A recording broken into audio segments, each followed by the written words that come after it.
মিশো থেকে সেদিন মাত্র 138 টাকায় এই স্টিকারটা আমি অর্ডার করেছিলাম।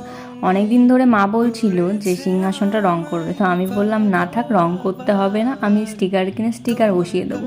তার জন্য এই স্টিকারটা আমি অর্ডার করেছিলাম। এদিকে আমি কাটিং কুটিং করে পুরো সেট করার জন্য আমি এখানে বসেছিলাম। তো দেখো, পুরো আঠাটা যখন তুলছিলাম তখন তো বেশ ভালো লাগছিল, কিন্তু বসানোর পর একটু হাওয়া যেই ঢুকে যাচ্ছে তখন কিন্তু একটু ফুলে ফুলে যাচ্ছে, আর তখন একটু প্রবলেম হচ্ছিল। ওই যে দেখো, এক জায়গায় কিন্তু ভাঁজ হয়ে গেছে, আর ভাঁজ হয়ে গেলে দেখতে ভালো লাগছিল না। কিন্তু কালারটা এমন ছিল স্টিকারের, বোঝা যাচ্ছিল না খুব একটা। এর লাইট কালার হলে আবার আরও বাজে লাগবে। পরে যে সিংহাসনের ডিজাইনগুলো ছিল সেই ডিজাইন অনুযায়ী আমি এবার কাটিং করে নিয়েছিলাম। এই কাটিংগুলো করতে কিন্তু বেশ প্রবলেম হয়েছিল। তারপর প্রায় আমার অর্ধেকটা কমপ্লিট হয়ে গেছে। এবার দেখো পুরো কমপ্লিট হয়ে গেছে, আর এটা আমার ছিল শেষ। তো দেখো, অনেক টাকা দিয়ে রং না করে এইভাবে যদি স্টিকার লাগিয়ে নিই তাহলে কত সুন্দর